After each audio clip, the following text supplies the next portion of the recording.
Fala família, sejam todos bem-vindos ao canal Vitrine Política.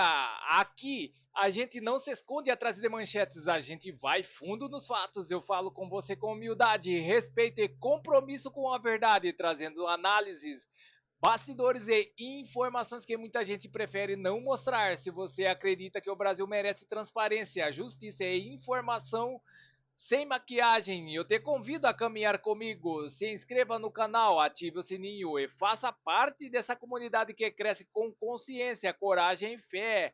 Me ajudem a crescer este canal para que mais pessoas fiquem informadas com a verdade. Vitrine Política, porque entender o que acontece por trás muda tudo. E essa notícia vem diretamente de Santa Catarina com Deltan Dallagnol. Lula e Alcolumbre se acertam. Messias vai ao STF. Qual é o preço? Assista esta matéria até o final para você entender melhor tudo sobre o que está ocorrendo. E vamos deixando os créditos na plataforma para o Deltan. E não se esqueça de deixar o seu comentário e de dizer de qual cidade você vê esta matéria para que possamos saber até onde está chegando a nossa audiência. Sem mais enrolações, vamos à matéria. Lula e Alcolumbre se acertam. Messias vai ao STF e qual é o preço disso? Sim, gente, Lula e Alcolumbre finalmente se acertaram e a aprovação de Jorge Messias por STF está pacificada. Nesse nosso encontro com justiça, nós vamos falar do que mudou nos bastidores de Brasília e qual foi o preço pago por Lula para destravar a aprovação de Messias no Senado, sendo que ele correu um risco alto de ter o primeiro indicado ao STF rejeitado pelo Senado em mais de 120 anos de história. Primeiro, eu vou te mostrar aqui como que tá a relação entre Lula e Alcolumbre. Segundo, eu vou te mostrar como que os bastidores de Brasília estão pegando fogo com o preço supostamente cobrado por Alcolumbre. E olha, tem até o Banco Master envolvido. Vamos então aqui direto ao nosso primeiro ponto. O Alcolumbre e o Lula estavam para terminar o ano de 2025 com um problema gigante entre eles. Isso porque o Alcolumbre não queria o Messias no STF, não, ele queria o Rodrigo Pacheco. Isso fez com que o Alcolumbre ameaçasse o governo Lula, tentando marcar lá rapidamente a sabatina do Messias no Senado para rejeitá-lo de uma vez e humilhar o Lula. Só que isso não funcionou. Agora, o quadro mudou completamente. Isso segundo Lauro Jardim, nesta coluna aqui dele do O Globo. Lula e Alcolumbre se reúnem e caminho de Messias ao STF está pacificado. Olha aqui o que diz a coluna do Lauro. Lula e Davi Alcolumbre se reuniram um pouco antes do Natal no Palácio do Alvorada. Depois da conversa, Lula disse a um interlocutor parecendo aliviado. O caminho do Messias está pacificado. Mas o que foi que mudou, Deltan? Interlocutores disseram que a indicação do Otto Lobo para a presidência da CVM, a Comissão de Valores Mobiliários, teria sido aí uma demanda do Alcolumbre, que foi aceita pelo Lula e que teria destravado a indicação do Messias. Dá uma olhadinha aqui no que diz esta reportagem aqui do Globo, ó. Nomeação do Otto Lobo era defendida por Davi Alcolumbre e senadores e pode ajudar em aprovação para o STF. Mas será que esse foi o preço aí para o Davi Alcolumbre aceitar a indicação do Messias ao STF? Quais são os bastidores disso que estão pegando fogo? Antes de eu te contar, eu queria te agradecer por você deixar aqui sempre aqui o seu joinha, dizendo que você gosta do nosso conteúdo. Quentíssimos essa história. Segundo a imprensa, o Alcolumbre negou a aliados que ele tenha participado na escolha do Otto Lobo para a presidência da CVM.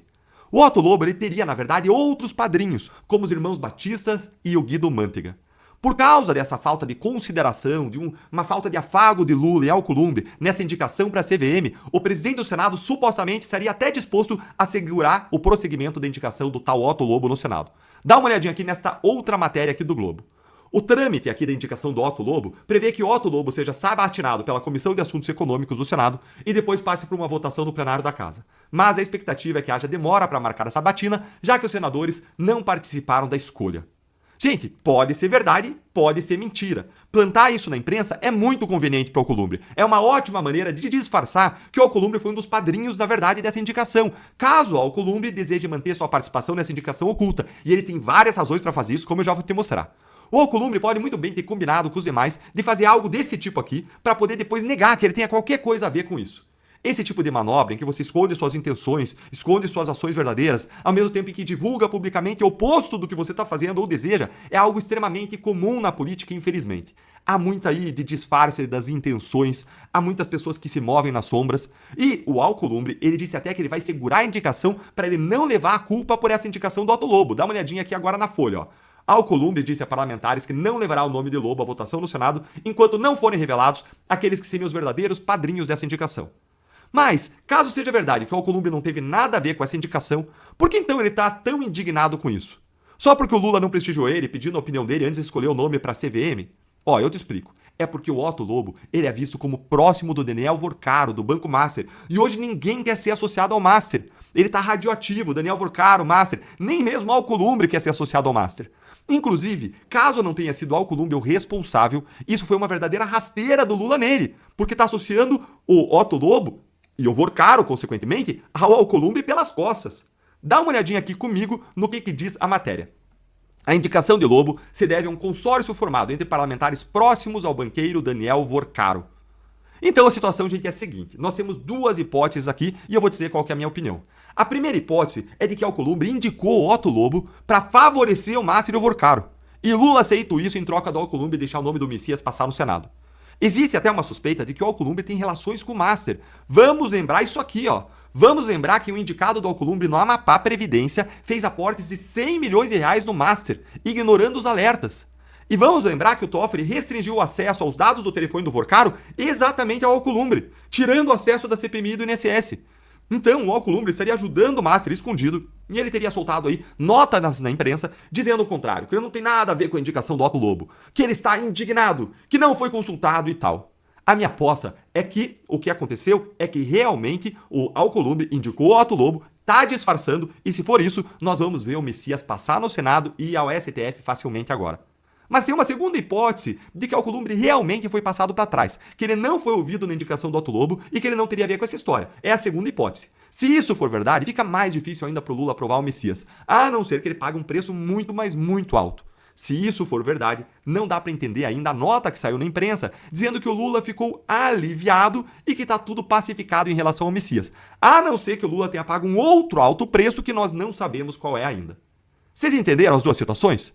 Assim que a gente souber qual dessas duas hipóteses é verdadeira, houver novas provas, evidências para uma para outra, eu vou trazer aqui mais informações para vocês. Mas e você, hein? O que E vamos para mais notícias no site Poder 360. Pedido de Moraes à PGR é enrolada, diz defesa de Felipe Martins. Jeffrey Chiquini criticou o ministro do Supremo Tribunal Federal por enviar pedido de revogação da prisão preventiva do ex-assessor Deguner. O advogado Jeffrey Chiquini, que representa Felipe Martins, criticou nesse sábado o ministro Alexandre de Moraes do Supremo Tribunal Federal por solicitar a manifestação da PGR sobre o pedido para revogar a prisão preventiva do ex-assessor da presidência.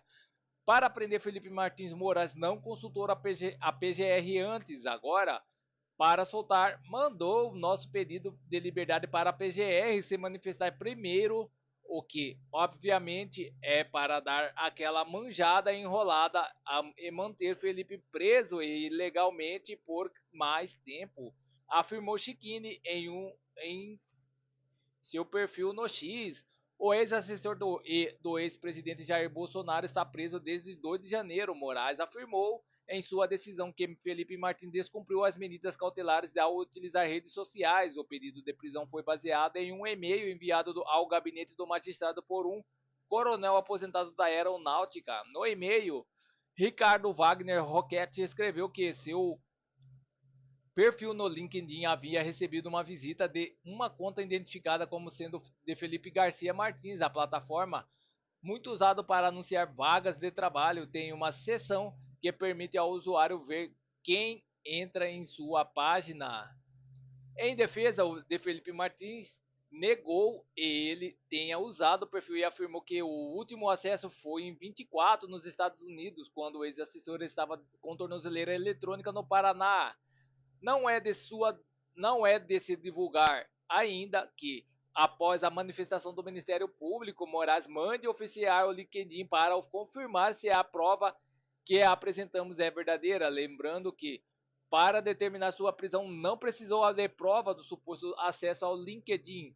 Bastou uma denúncia mentirosa de um coronel aposentado via e-mail. Estamos vivendo o pior momento da história da justiça brasileira, escreveu Chiquini. Alexandre de Moraes proibiu Felipe Martins de dar entrevista ao Poder 360 a fim de evitar o risco de tumulto nesse momento processual. O magistrado não elaborou o que entende de ser um risco de tumulto.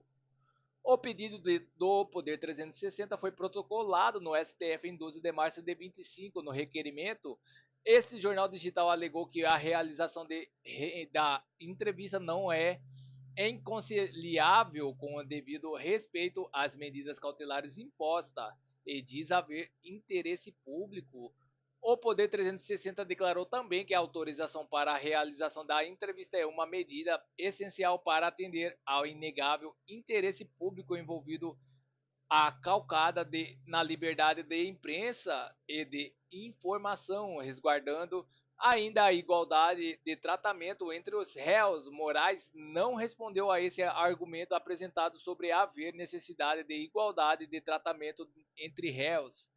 É preciso diferenciar a atividade jornalística e ser realizada por um veículo de imprensa profissional e competente ao divulgar uma entrevista de manifesto interesse público, eventual comunicação do investigado com terceiros e que se enquadre como violação de medida cautelar vigente. É evidente que o investigado deve ter ciência de toda a sua obrigação perante esse STF e adiante da apuração que está em curso. Ele deve, portanto, ao conceder a entrevista, respeitar todos os termos de todas as cautelares impostas e, se assim não fizer, certamente deve ser responsabilizado, não obstante privá-lo de toda e qualquer manifestação dele inegável interesse público. Frisa-se, não nos parece a opção em carteira, representa a imposição de um silêncio que pode ser enquadrado como censura prévia, censura esta que tantas vezes o Supremo Tribunal Federal repudiou ao longo da história, argumentou o Poder 360 no pedido que foi indeferido por Moraes.